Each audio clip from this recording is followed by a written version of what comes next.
Assalamualaikum warahmatullahi wabarakatuh. Senang sekali saya dapat berjumpa. Perkenalkan, nama saya Fitriani Ulfatus Saadah. Cukup kalian panggil dengan Bu Fitri. Dari slide yang saya tayangkan, kalian pastinya tahu saya mengajar IPA. Oke, pada kali ini saya akan menyampaikan materi pertama di kelas 7, objek IPA dan pengamatannya. Langsung saja ya. Apa yang kita pelajari di IPA, kalian tentu menyadari bahwa apapun yang kita lakukan, kegiatan kita sehari-hari di IPA. Bagaimana cara mempelajari lingkungan sekitar?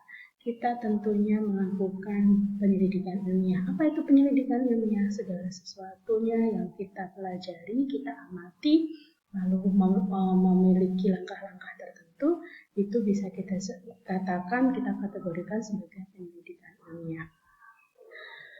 Oke, penyelidikan ilmiah itu tadi sudah Bu Fitri sampaikan, pasti akan mengalami atau melewati beberapa proses, beberapa tahapan. Yang pertama adalah mengamati. Dengan mengamati, kita menjadi tahu apa saja yang akan kita lakukan, apa yang akan kita prediksikan. Setelah mengamati, kita bisa menarik sebuah kesimpulan atau memprediksikan sesuatu hal, atau kita sebut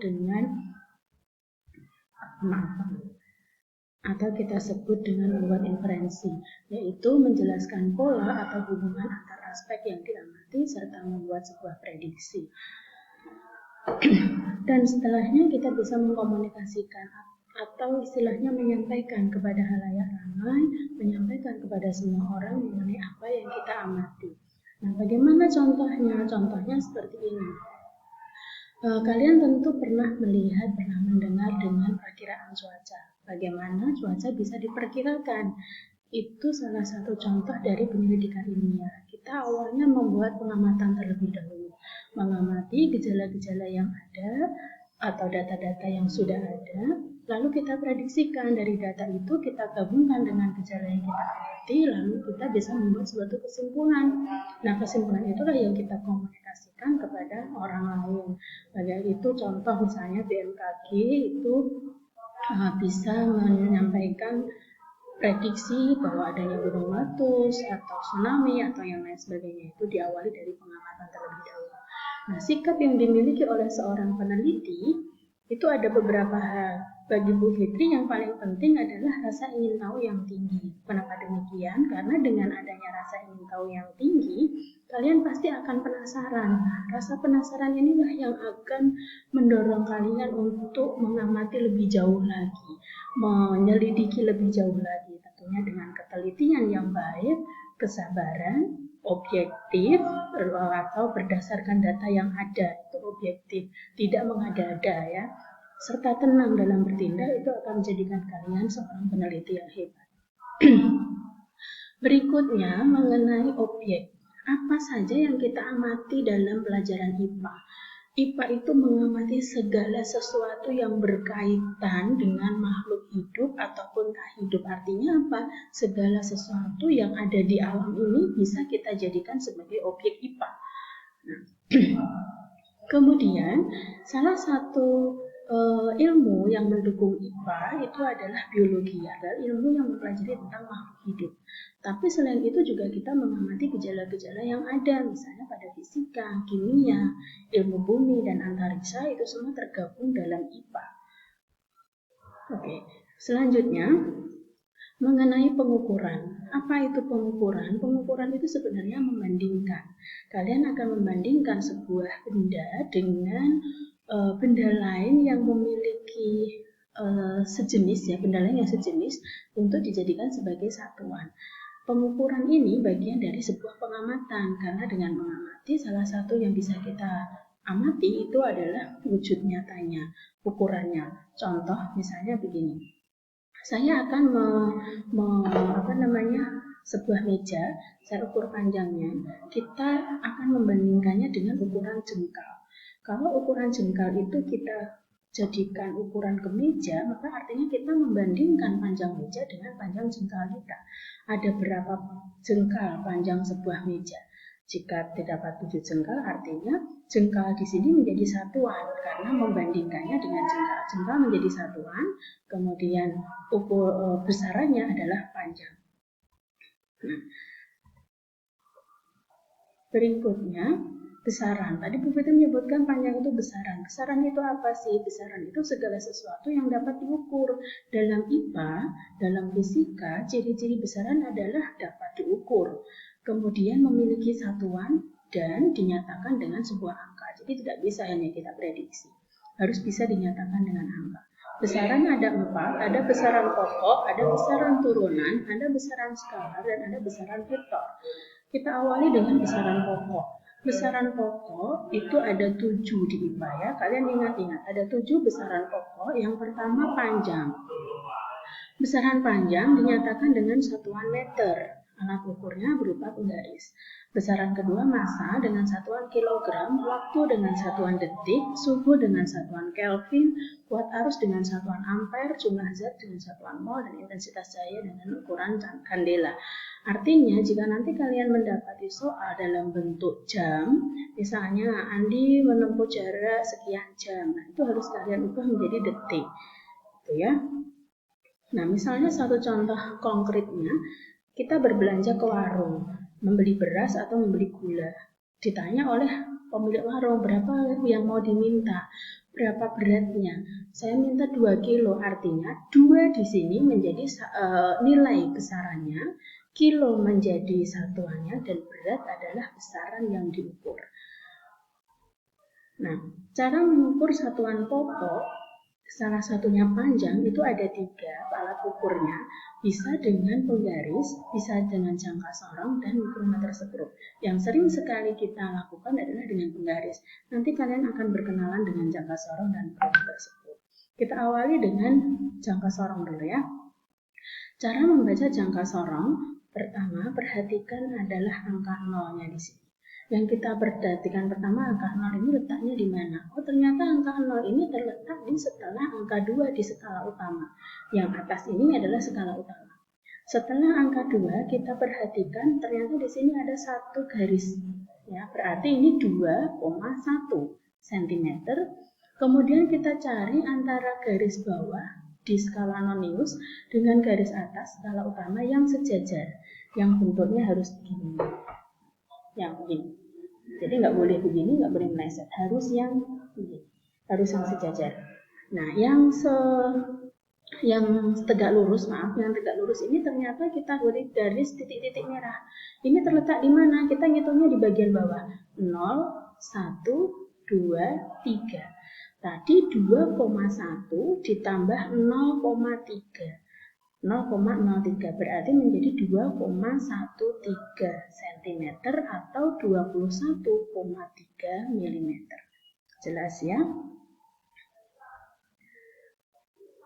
Nah, ini contoh gambar sorong, jangka sorongnya kalau kalian belum pernah lihat. Nah, sekarang kita coba ini. Nanti awalnya 2,12, 2,2. Kita cari bagian bawah yang tegak lurus. Kita hitung 0, 1, 2, 3, 4, 5, 6. Berarti 2,26. Jelas ya? Kalau jelas saya lanjutkan. Nah, satu lagi contoh. Ini ada berapa hasil pengukuran dengan jangka sorong ini? Coba kita lihat. Kalau Bu Fitri mengamati ini adalah 4,35. Dari mana? 0 terletak pada skala 4,1, 2, 3. Nah, yang kecil-kecil ada 3, berarti 4,3. Nah, yang tegak lurus ada di skala 5, berarti 4,35. Jelas ya? Baik. Selanjutnya, saya akan masuk ke mikrometer skrup. Bentuknya seperti ini, seperti kunci Inggris ya, kalau kalian pernah lihat. Tetapi ini bukan kunci Inggris, ini mikrometer skrup. Cara membacanya ada 3 yang perlu kita perhatikan, seperti jangka sorong tadi, tapi berbeda. Ini bagian atas, skala utamanya, kemudian bagian bawah, dan kemudian skrupnya ini yang perlu kita cari yang sejajar dengan garis tengah ini. Ya. Praktek aja langsung biar nggak mumet. Ya. Oke. 1, 2, 3, 4. Berarti skala utamanya menunjukkan 4. Yang D berarti salah. 1, 2, 3, 4. Selanjutnya bagian bawah kita hitung. 1, 2, 3, 4, 5. 5 ditambah yang bagian sekrup. Ini 35 di sini. Kemudian 36, 37, 38.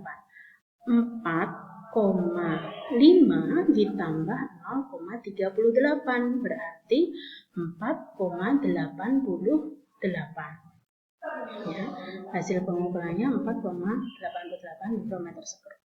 Sekali lagi, oke. 0, 1, 2, 3, 4.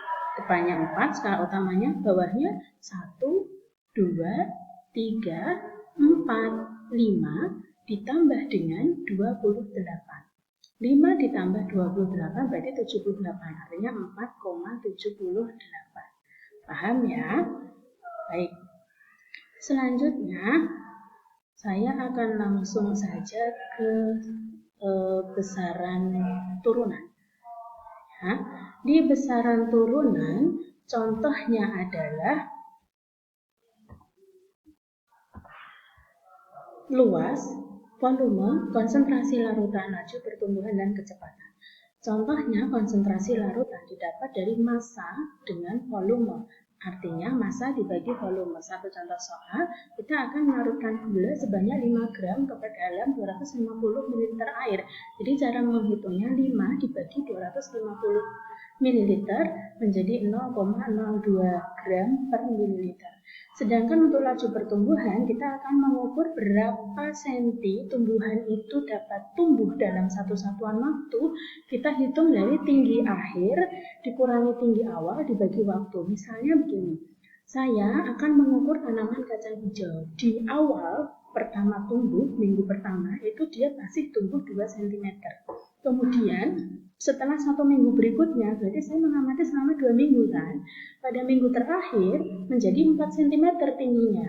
Artinya nanti menghitung laju pertumbuhannya 4 di pengukuran terakhir dikurangi 2 di pengukuran awal menjadi 2 dibagi saya menghitungnya tadi berapa lama. Saya menghitungnya 2 minggu, berarti 2 dibagi 2. 2 cm dibagi 2 minggu. Menjadi 1 cm per minggu. Artinya, laju pertumbuhan tanaman kacang hijau saya tiap 1 minggu hanya numbuh 1 cm. Begitu. Jelas? Nah, ini contoh grafiknya. Kemudian, besaran turunan selanjutnya adalah skala. Kalian tentu sudah paham dengan skala karena kalian mempelajarinya di kelas 6 kemarin ya. Jarak sebenarnya dibandingkan dengan jarak theta. Itu untuk menjadikan skala. Saya tidak akan panjang lebar di sini karena kalian sudah paham. Nah, masuk ke tugas. Sebelumnya Bu Fitri menyampaikan bahwa untuk pelajaran IPA kalian siapkan saja 2 buku tulis yang masing-masing harus kalian sampul dengan warna silver. Dari mana dapatnya? Warna silver bisa dengan kertas marmer ya. 1 buku untuk buku catatan dan 1 untuk buku tugas. Nah, materi yang tadi saya sampaikan, yang penting-penting bisa kalian catat di buku catatan. Sementara untuk tugas, kalian bisa mengerjakannya di buku tugas. Ingat, setiap kali mengerjakan tugas, kalian harus sertakan di situ tanggal pengerjaannya. Ya, supaya saya bisa mengamati langsung, kalian mengerjakannya langsung atau nanti-nanti. Tugasnya pas mengerjakan diberi tanggal, kemudian kalian tulis soalnya dan jawablah. Setelah itu kalian bisa memfotonya, kemudian kalian kirimkan ke WA Bu Fitri ya. Yang pertama, apa yang dimaksud dengan besaran? Sebutkan contoh besaran pokok dan besaran turunan. Kemudian sebutkan 3 alat pengukuran panjang beserta tingkat ketelitiannya. Untuk yang nomor 2 berarti ada 6 contoh, 3 untuk besaran pokok dan 3 untuk besaran turunan. Semuanya ada di slide ini, ada di video ini. Silahkan kalian cermati, silahkan kalian jawab dengan benar. Terima kasih atas perhatiannya, mudah-mudahan bermanfaat. Semoga kalian senang dengan pelajaran ini. Sampai ketemu di lain kesempatan. Assalamualaikum warahmatullahi wabarakatuh. Dadah!